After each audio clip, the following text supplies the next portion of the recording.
তো বন্ধুরা, বাঁধাকপি আর ডিম দিয়ে একটা রেসিপি করছি, দেখতে থাকুন। বাঁধাকপিটা আমি কুচিয়ে ভালো করে ধুয়ে নিয়েছি।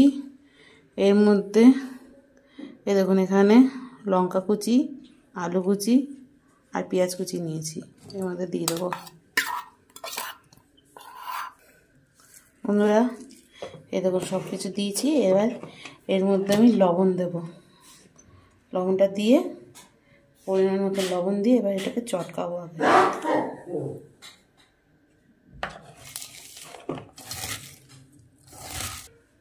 এবার এর মধ্যে দেবো একটুখানি মিষ্টি, একটু হলুদের গুঁড়ো, একটু ধনের গুঁড়ো, একটু জিরের গুঁড়ো। এটাকে আবার একটু ভালো করে মেশাবো। ক্লোজ কর। আমরা এর মধ্যে মেশাবো একটু রসুন বাটা আর আদা আর লঙ্কা বাটা, আর এতে মেশাবো অরিগানো, এই যে একটু চিলি ফ্লেক্স,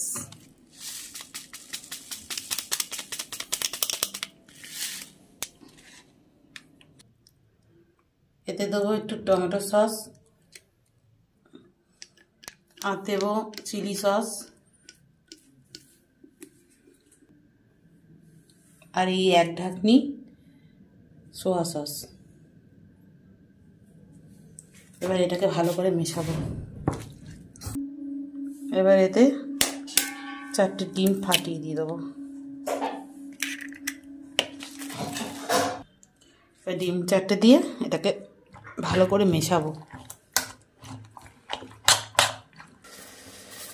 আর এতে একটুখানি বেসন মেশাবো। এবার এটাকে ভালো করে মেশাবো। বন্ধুরা, তেলটা গরম করতে দিয়ে দিয়েছি। এবার যে ব্যাটারটা বানিয়েছি, এবার এর মধ্যে পুরোটা ঢেলে দেবো। আঁচটা পুরো কমিয়ে দিয়েছি।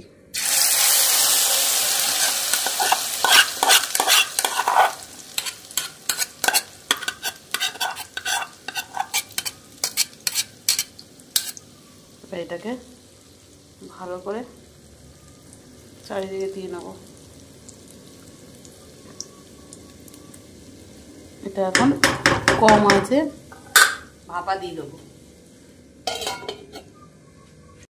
বন্ধুরা, এবার এটাকে উল্টিয়ে দিলাম। এটা কিন্তু এমনি উল্টানো যাবে না, এটা থালার সাহায্যে উল্টাতে হবে। আমি যখন উল্টাচ্ছিলাম আমার ছেলে একটু কাজ করছিল, দেখাতে পারলো না। বন্ধুরা, এর জন্য নিয়ে নিয়েছি, এটা ঝোল করবো গা মাখা, তার জন্য নিয়েছি আলু, পেঁয়াজটা এভাবে কেটে নিয়েছি, নিয়েছি ক্যাপসিকাম, নিয়েছি টমেটো, আর এখানে নিয়েছি রসুন বাটা, আদা লঙ্কা বাটা। বন্ধুরা, দুদিকে ভাজা হয়ে গেছে। এবার এটাকে থালার মধ্যে নামিয়ে নেব।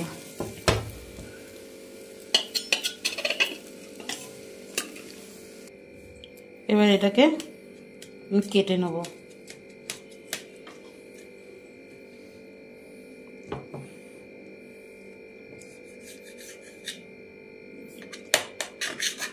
ডিমগুলোকে কিন্তু আমি এইভাবে পিস পিস করে কেটে রেখেছি। এবার এইটা ঝোল তরকারি করবো, গা মাখা। বন্ধুরা, এর মধ্যে বেসন আর একটু গোলমরিচ, এই যে গোলমরিচের গুঁড়ো, আর এতে একটু লবণ দেব।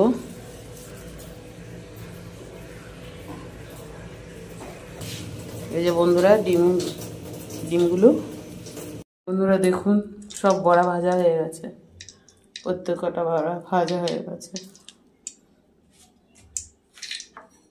তেল গরম, ওই গরম তেলের মধ্যেই আমি একটু জিরে, গোটা জিরে ফোড়ন দিয়ে দিলাম, আর আলু আর পেঁয়াজ ভেজে নেব। বন্ধুরা, এর মধ্যে দিয়ে দেবো পেঁয়াজ, টমেটো আর ক্যাপসিকাম।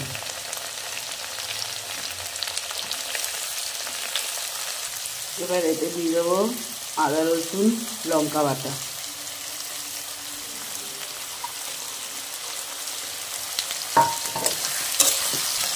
এবার এতে দেবো লবণ,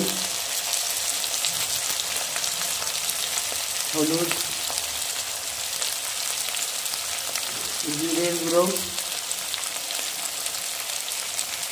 ধনের গুঁড়ো,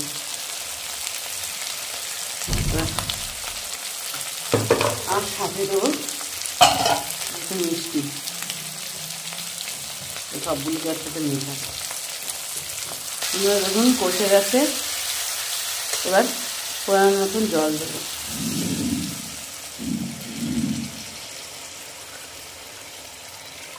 এবার এটাকে ফোটাবো। এবার এতে দেবো গরম মশলা,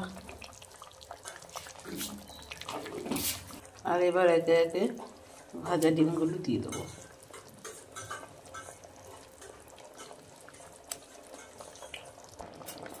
বন্ধুরা আমার ঝোলটা হয়ে গেছে, কিন্তু আমার কড়াই কিন্তু ঝোলটা টেনে নেবে পুরো। আমার রেসিপিটি যদি ভালো লাগে একটা লাইক অ্যান্ড শেয়ার, এবার করে খেয়ে দেখবেন। নমস্কার।